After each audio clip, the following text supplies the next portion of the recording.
welcome back to Sunny Live Trend. Thank you so much guys for tuning in. Well guys, I'm back again with the Mzansi Soapie Stories and namhlanje sikhuluma ke ngekwababa. Well guys, next week ke naku ongase ukulindele okuzokwenzeka. Niyazi guys ukuthi ke uZwelakhe usalwa indaba yokuthi ke uneyinkinga ke zesibongo sakhe njengoba ehambe wayohlola ke isangoma samtshela ukuthi ke akasiyena ke owakwamkhize. So guys, uZwelakhe ke ubusy uyabuza kuma wakho ukuthi hayibo ngitshela iqiniso ukuthi ngowakabani uma wakho uyajika jika nomalume kaZwelakhe nawe uyafika uyabuza ukuthi sisi sitshela iqiniso ukuthi uZwelakhe owakwabani ubani ubaba wakhe.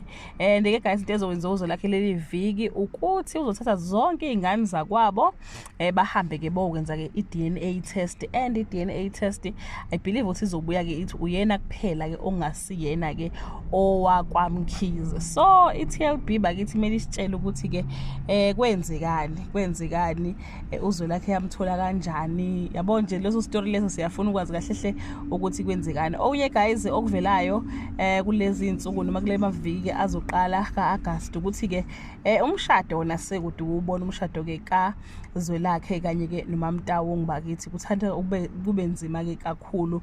But ke guys amalobolo wona ngathi ke azokwenzeka, kodwa futhi kuyavela ukuthi uDumisani uzowasupporta nje. Wanazi guys ukuthi uDumisani umelene na yonke into nje ebiza ke uZwelakhe. Angazi nje wasekuzovela ukuthi ke uZwelakhe akusiyona ingane yomfowabo ukuthi kuzoba njani, futhi kuzoba worse ke kakhulu. But ke guys siyathemba ukuthi ke uMambokazi uyogcina ke ekhulumile ukuthi lengane ke ingeyakwabani uZwelakhe. Yo guys kunzima, shame kunzima, especially wayene umuntu omdala nje khona lapha ke emndenini.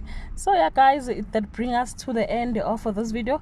Do comment below and share your opinion ukuthi ubani ucanga ukuthi ke ungubaba kaZwelakhe. Unye futhi kuvela guys kuthiwa ke ubaba ke uSamson ubaba kaMamtawungi uzozama bakithi ukustepha in angene ecathulweni zakhe, azame nje ukuthi ke abe ubaba nakuyena ke uZwelakhe emva kwalesimo ke esizomehlela. That bring us to the end of this video. Comment below and share your opinion. Bye.